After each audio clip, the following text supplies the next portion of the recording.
नमस्कार, मैं हूं आपके साथ मयंक। देखिए, हॉर्मूज में ईरान और अमेरिका के बीच जबरदस्त तनाव बना हुआ है। ईरान ने अभी खबर आई है कि एक जहाज को रुकवाया है, उस पर कब्जा किया है, और ऐसी खबर अमेरिका की तरफ से भी आई है कि अमेरिका ने भी एक जहाज पर कब्जा कर लिया है। यानी हॉर्मूज में आमने सामने की जंग शुरू है और सीज फायर है, सीज फायर बढ़ा दिया गया है, लेकिन उसके बावजूद दोनों सेनाएं आमने सामने हैं और जबरदस्त फायरिंग की खबरें आ रही हैं। हॉर्मूज का अपडेट, बाकी जंग के हालात क्या है, इसके बारे में हम बात करेंगे।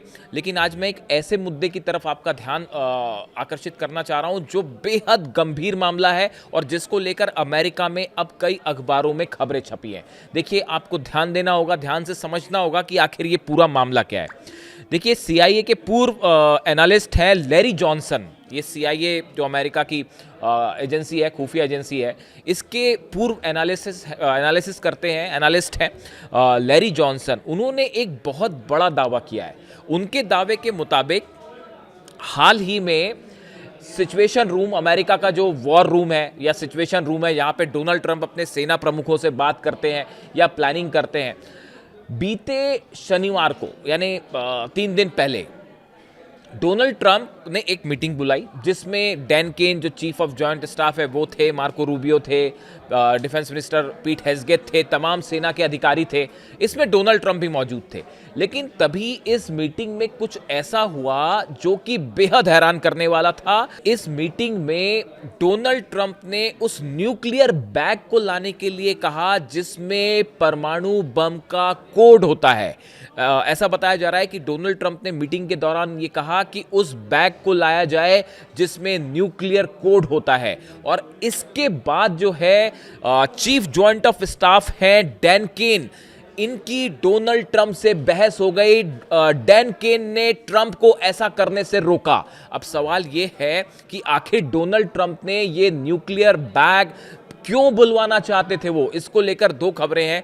देखिए, कुछ लोगों का यह दावा है कि डोनाल्ड ट्रंप ने इस तरह की बात कही कि इसका जो कोड है, एटम बम का कोड है, मैं इसे चेंज करके देखना चाहता हूं।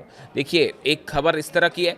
कुछ लोग इस तरह से दावे कर रहे हैं कि क्या डोनाल्ड ट्रंप ने किसी तरह से न्यूक्लियर हमले का मन बनाया था ईरान के ऊपर। इस तरह के भी दावे हो रहे हैं। देखिए, हकीकत क्या है ये पता नहीं, ये शायद और इसके बारे में जानकारी आएगी तो सामने आए। लेकिन ये जो बात है सामने आई है, ये कई जगह छपी भी है, आप देख सकते हैं इसको। और घटनाक्रम इस तरह से हुआ कि डोनाल्ड ट्रंप ने जब ये कहा कि इस न्यूक्लियर बैग को लाया जाए तो जनरल डैन केन है, चीफ ऑफ स्टाफ, इन्होंने उनको मना किया। और बात इतनी ज्यादा बिगड़ गई कि डैन केन उस सिचुएशन रूम को छोड़कर बेहद गुस्से में बाहर चले गए। बताया जाता है कि काफी देर तक डोनाल्ड ट्रंप इस मीटिंग में चीखते रहे, गुस्सा होते रहे। उसके बाद व्हाइट हाउस के स्टाफ ने डोनाल्ड ट्रंप को भी उस रूम से बाहर ले जाया गया। काफी देर तक उनको बाहर रखा गया ताकि वो गुस्सा ना हो अधिकारियों पे। अधिकारियों की तरफ से बात कही गई कि अगर आप इसमें नाराज होते हैं तो इससे हमारा कोई फायदा नहीं होगा। इस तरह की बात भी सामने आई। अब देखिए, ये खबर महत्वपूर्ण क्यों हो जाती है। ये खबर इसलिए अहम हो जाती है कि अमेरिका के राष्ट्रपति का न्यूक्लियर कोड चेंज करना या कोड चेंज करने की कोशिश करना, ये बेहद गंभीर मामला है। क्या डोनाल्ड ट्रंप के दिमाग में ऐसा क्या चल रहा है जिसको लेके बाद अब ये सवाल उठने लग गए हैं कि डोनाल्ड ट्रंप मेंटली फिट है या नहीं है। पूरे अमेरिका में इसको लेकर जबरदस्त बहस छिड़ी हुई है और ये सवाल उठने लगे हैं कि डोनाल्ड ट्रंप क्या मेंटली इतने फिट है भी कि नहीं कि एक वॉर जैसे सिचुएशन को वो हैंडल कर सके। देखिए, उनके बयान तो हम सबने देखे होंगे, आपने भी देखे होंगे। कभी कहते हैं जो है वो क्यूबा पर हमला कर दूंगा, कभी कहते हैं ग्रीनलैंड पर हमला कर दूंगा, यूरोप के नाटो के जितने देश हैं उनसे भिड़े हुए हैं। कभी कहते हैं ईरान से डील हो गई है, फिर अगले कुछ घंटों बाद कह देते हैं कि अब मैं ईरान पर हमला करने जा रहा हूं। कभी एक देश पर टैरिफ लगाते हैं, कभी दूसरे पर टैरिफ लगाते हैं, फिर उस टैरिफ को कम कर देते हैं। यानी ये जो हालात बता रहे हैं, ये उनके अलग अलग बयान, उनके अगर आप भाषणों को सुने तो इससे अमेरिका में कई सारे मनोविश्लेषक जो है वो हैरान है और उन्होंने जो है इसका एनालिसिस शुरू कर दिया है कि भाई आखिर अमेरिका के राष्ट्रपति इस तरह की बयानबाजी क्यों कर रहे हैं। और आप यकीन मानिए, कई जो है कई डॉक्टर्स की इस तरह की राय सामने आई है, जो मनोचिकित्सक है उनकी, कि कहीं डोनाल्ड ट्रंप किसी डिमेंशिया जैसी बीमारी से तो नहीं पीड़ित है। डिमेंशिया एक ऐसी बीमारी है जिसमें आप चीज़ों को भूलने लगते हैं, आप तार्किक रूप से लॉजिकली सोच नहीं पाते, आप जो है वो सही फैसला नहीं ले पाते हैं। क्या ऐसी कोई बीमारी तो नहीं है डोनाल्ड ट्रंप को? इस तरह के कई सवाल जो है वो दावे उठने लगे हैं और कई डॉक्टर्स ने इस तरह की बातें की है। देखिए अभी हाल ही की एक घटना है। देखिए ये मामला इसलिए गंभीर है ये क्योंकि डोनाल्ड ट्रंप की वजह से बड़े सारे एक्सपर्ट्स इस बात को बताते हैं, इस तरह की राय सामने रख रहे हैं कि सिर्फ एक शख्स की वजह से आज पूरी दुनिया परेशान है। ईरान पर हमले हो रहे हैं, ऑयल रुक चुका है, पूरे वर्ल्ड की अर्थव्यवस्था प्रभावित हो रही है, कई देशों में गैस सप्लाई नहीं हो पा रही है, एलएनजी सप्लाई नहीं हो पा रही है। अर्थव्यवस्था का हाल क्या है आप देखिए, सिर्फ एक शख्स के एक फैसले की वजह से, एक शख्स के एक जिद की वजह से ये बड़े सवाल खड़े कर रहा है। और क्या आगे भी हमला कर सकते हैं, इसको लेकर बड़े सवाल उठ रहे हैं। और इस तरह के सवाल अब अमेरिका में जो डेमोक्रेट्स हैं वो उठा रहे हैं। देखिए मैं आपको बताऊं, अभी हाल ही में जो आपने देखा कि जो अमेरिका का पायलट है, जो प्लेन क्रैश हुआ ईरान में, मार गिराया ईरान ने प्लेन को, उसके बाद जो पायलट वहां फंसा था, उस पायलट को कैसे निकाला जाए इसको लेकर मीटिंग बुलाई गई व्हाइट हाउस में। उसमें डोनाल्ड ट्रंप भी थे और बताया जाता है उस मीटिंग में भी डोनाल्ड ट्रंप ने अपना आपा खो दिया और वो बार बार गीत चीखते रहे उस मीटिंग में कि देखो जिमी कार्टर के साथ क्या हुआ था, यह घटना उन्हें भी चुनाव हरवा देगी। डोनाल्ड ट्रंप बार बार इस बात को चीख रहे थे, चिल्ला रहे थे कि जिस तरह से 1979 की रेवोल्यूशन की समय की बात है ईरान में, और अमेरिकी अधिकारियों को जब वहां पर बंधक बनाया गया था, उसके बाद जो स्थिति बनी, क्या वही स्थिति फिर से तो नहीं बन जाएगी और जिमी कार्टर की तरह मैं भी तो सत्ता से नहीं हटा दिया जाऊंगा। बार बार डोनाल्ड ट्रंप इसी बात को दोहराते रहे और वो काफी देर तक उस मीटिंग में चीखते रहे। उसका नतीजा यह हुआ कि पायलट के जो रेस्क्यू ऑपरेशन था, इसकी पूरी ब्रीफिंग से डोनाल्ड ट्रंप को ही दूर कर दिया अधिकारियों ने। उन्होंने डोनाल्ड ट्रंप को बताया ही नहीं और उनका सोचना यह था कि डोनाल्ड ट्रंप का अस्थिर व्यवहार मिशन को फेल कर सकता है। यानी डोनाल्ड ट्रंप का गुस्सा, चीखना, चिल्लाना, अचानक से कोई फैसला ले लेना, ये उस मिशन को ही फेल कर देगा। ये अमेरिका के अधिकारियों को ये डर सता रहा था कि डोनाल्ड ट्रंप पता नहीं क्या करेंगे, तो उन्होंने उनको जानकारी ही नहीं दी और मिशन को आगे बढ़ाया। यानी आप अमेरिका के सेना के अधिकारी, बड़े अधिकारी, वो खुद ही इस बात को लेकर आश्वस्त नहीं है कि डोनाल्ड ट्रंप क्या फैसला ले रहे हैं। आप देखिए कल का घटनाक्रम देख लीजिए कि अब जो है ईरान बातचीत को तैयार हो गया है, अब जेडी वेंस जा रहे हैं, फिर दूसरी थोड़ी देर में कह रहे हैं जेडी वेंस नहीं जाएंगे, फिर उसके बाद ये कहना कि मैं ईरान पर हमला कर दूंगा, फिर ये कहना कि सीजफायर में आगे नहीं बढ़ाऊंगा, फिर चंद घंटों बाद सीजफायर आगे बढ़ा देना। ये एक बड़ा अजीबोगरीब व्यवहार है जिसको लेकर तमाम सवाल उठ रहे हैं। देखिए न्यूयॉर्क के सांसद हैं डेनियल गोल्डमैन, जब ये पूरी घटना हुई पायलट वाली और उस पर डोनाल्ड ट्रंप चीखते रहे व्हाइट हाउस में और इस तरह की जो बातें सामने आई, न्यूयॉर्क के सांसद डेनियल गोल्डमैन ने इस रिपोर्ट पर तीखी प्रतिक्रिया देते हुए कहा कि ट्रंप को तुरंत हटा देना चाहिए। गोल्डमैन ने सोशल मीडिया पर लिखा, कमांडर इन चीफ को एक सैन्य अभियान की कमान संभालने से रोक दिया गया क्योंकि वह पागल जैसा व्यवहार कर रहे हैं। ट्रंप ठीक नहीं है, इससे पहले कि अमेरिकी धरती पर कुछ बहुत बुरा हुआ, हमें 25वें संशोधन की जरूरत है। ये कौन कह रहा है? न्यूयॉर्क के सांसद है डेनियल गोल्डमैन। ये कह रहे हैं कि भैया अमेरिका के साथ कोई बहुत बुरी चीज हो जाए, इसके पहले डोनाल्ड ट्रंप को हटाना जरूरी है। और ये जो 25वें संशोधन की बात हो रही है, इसमें अनफिट अगर कोई राष्ट्रपति होता है तो 25वें संशोधन के तहत उस राष्ट्रपति को हटाया जा सकता है और उपराष्ट्रपति जो है वो फिर उनके अधिकार संभालने लगता है। तो अब अमेरिका में ये मांग हो रही है कि 25वें संशोधन का इस्तेमाल कीजिए और डोनाल्ड ट्रंप को हटाइए। भयंकर प्रदर्शन हो रहे हैं अमेरिका में कई जगह कि आपने ईरान पर हमला क्यों किया। देखिए हाल ही में पोप को लेकर जिस तरह से डोनाल्ड ट्रंप का उनके साथ विवाद हुआ और जिस तरह से उन्होंने खुद को जीसस क्राइस्ट के रूप में पेश किया, इसको लेकर तमाम सवाल उठे और तमाम मीम्स आपको सोशल मीडिया में मिल जाएंगे। और जो क्रिश्चियन सोसाइटी के लोग हैं बेहद नाराज हुए डोनाल्ड ट्रंप से इस बात को लेकर।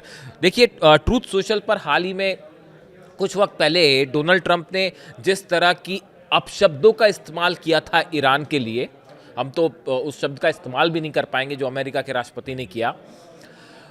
इन अपशब्दों का इस्तेमाल करने की भी बड़ी तीखी प्रतिक्रिया हुई थी। देखिए एक राष्ट्रपति का एक सोशल मीडिया प्लेटफॉर्म पर इस तरह से गाली गलौज करना या शब्दों का अपशब्दों का इस्तेमाल करना, इसके बाद जबरदस्त जो है इसका विरोध देखा गया अमेरिका में। अमेरिकी सीनेट के सदस्य और डेमोक्रेटिक पार्टी के वरिष्ठ नेता चक शूमर ने ईरान को लेकर डोनाल्ड ट्रंप के इस बयान को एक असंतुलित व्यक्ति की बकवास करार दिया। ये कौन कह रहा है? अमेरिका सीनेट के जो डेमोक्रेटिक पार्टी के वरिष्ठ नेता हैं चक शूमर, वो कह रहे हैं कि ये एक असंतुलित व्यक्ति की बकवास है। ये एक डेमोक्रेट वरिष्ठ नेता जो है डोनाल्ड ट्रंप के लिए बात कर रहे हैं। अमेरिकी सेनेटर बर्नी सैंडर्स ने ट्रंप के बयान को खतरनाक और मानसिक रूप से असंतुलित करार देते हुए कहा कि अमेरिकी कांग्रेस को तुरंत हस्तक्षेप करना चाहिए। मैं आपको अपनी राय नहीं बता रहा हूं, मैं आपको अमेरिकी जो सीनेटर्स हैं, बड़े सीनियर नेता हैं, Chuck Schumer, Bernie Sanders, Daniel Goldman, ऐसे लोगों के विचार बता रहा हूं। ये अमेरिका के वरिष्ठ नेताओं में शामिल हैं जो सब के सब डोनाल्ड ट्रंप की मेंटल हेल्थ को लेकर सवाल उठा रहे हैं कि ये हो क्या रहा है। एक ऐसे व्यक्ति के हाथ में पावर है, सत्ता है, माना आपकी पूरी पावरफुल नेवी खड़ी हुई है, इतने सारे जहाज हैं, लेकिन कमान एक ऐसे शख्स के हाथ में है जिसके ऊपर सवाल उठ रहे हैं, जिसके फैसलों पर सवाल उठ रहे हैं, और सिर्फ एक दो देश नहीं, पूरी दुनिया परेशान है। जरा सोच के देखिए कि आज ईरान, पूरा मिडिल ईस्ट जला, इतने सारे देशों पे हमले हुए, इतना बड़ा नुकसान हुआ। अमेरिका के हमलों में ईरान में देखिए छोटे छोटे बच्चों का कत्ल कर दिया गया, उनकी हत्या हो गई। इन हालात के लिए कौन जिम्मेदार है? पूरी दुनिया की अर्थव्यवस्था घुटनों पे है हॉर्मूज को लेकर, और अभी भी आगे साफ नहीं है कि जंग कितने दिन चलेगी और क्या होगा। सिर्फ एक शख्स की जिद की वजह से, जिसको लेकर तमाम सवाल उठ रहे हैं। देखिए, डॉक्टर ब्रैंडी ली हैं, इनकी एक किताब है, ये काफी पहले प्रकाशित हुई थी, the dangerous case of Donald Trump. किताब का नाम ही है the dangerous case of Donald Trump. इसमें 27 जो मनोचिकित्सक हैं, उन्होंने उनकी मेंटल हेल्थ का जो है वो एनालिसिस किया है।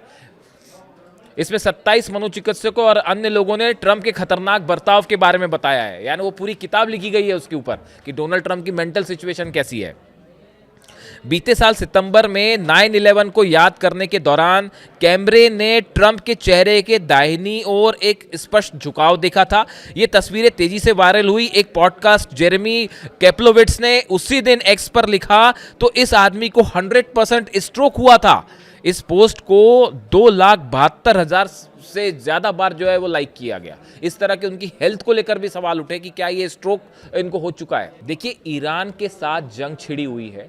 इस सिचुएशन में अगर कोई राष्ट्रपति न्यूक्लियर कोड चेंज करने की कोशिश करता है तो ये बेहद संवेदनशील मामला है, ना सिर्फ अमेरिका के लिए बल्कि पूरी दुनिया के लिए। और उनके चीफ ऑफ जॉइंट स्टाफ जो है डैन केन, वो सीधा सीधा विरोध करते हैं उसमें डोनाल्ड ट्रंप का, और जो है वो उठ के चले जाते हैं वहां से कि आप ये क्या कर रहे हैं। आज के जमाने में आप न्यूक्लियर कोड चेंज करने का या न्यूक्लियर बम इस्तेमाल करने का विचार भी कैसे कर सकते हैं? क्या आपको नहीं पता कि न्यूक्लियर बम अगर आप ईरान पे गिरा देंगे तो उसका नतीजा क्या होगा? पूरा मिडिल ईस्ट खत्म हो जाएगा, रूस तक रेडिएशन जाएगा, पूरा यूरोप खत्म हो जाएगा, और उसका नतीजा क्या होगा? क्या न्यूक्लियर वॉर आप छेड़ना चाहते हैं? आप तो ये सवाल उठाते रहे कि ईरान जो है न्यूक्लियर बम बना रहा है। अली खामेनी साहब का असैसिनेशन इसी बात को लेकर हुआ, जंग इसी बात को लेकर हुई। क्या ईरान में कोई न्यूक्लियर बम मिला? अब तक नहीं मिला। यानी झूठ का सहारा लेकर ईरान पर हमला हुआ। क्या यह बात सच नहीं है? और अब हालात जब न्यूक्लियर बम की आ रही है तो आप न्यूक्लियर कोड चेंज करने की कोशिश करते हैं। अगर वाकई ये खबरें सही हैं, ये जो दावे सही हैं, जो अमेरिका के एक्स CIA के एडवाइजर जो हैं, एनालिस्ट जो हैं, वो इस तरह की बात कर रहे हैं, तो इस सिचुएशन में ये बेहद गंभीर मामला हो जाता है। और ये सवाल खड़े करता है कि भाई, इतना बड़ा पावर सेंटर एक ऐसे शख्स के हाथ में है जो कब क्या फैसला करेगा किसी को नहीं पता, और इसका परिणाम पूरी दुनिया भुगतेगी, जिसको लेकर अब बड़ा विरोध खुद अमेरिका में हो रहा है। बाकी ईरान से जुड़ी जो जंग की खबरें हैं वो अगले वीडियो में हम बात करेंगे। और हॉर्मूज में मैंने आपको बताया भयंकर तनाव, दोनों तरफ से फायरिंग हो रही है, और ईरान की जनता जो है वो सड़कों पर खड़ी हुई है, अपनी सेना के साथ खड़ी हुई है। और ये कहा जा रहा है कि अगर ये ब्लॉकेड नहीं हटाया अमेरिका ने तो फिर जंग होगी, और इस बार हमला ईरान करेगा। जो भी अपडेट होगा वो आप तक पहुंचाऊंगा। जरा कमेंट करके बताइए कि डोनाल्ड ट्रंप के बारे में आपकी क्या राय है, आप क्या सोचते हैं। Thank you so much.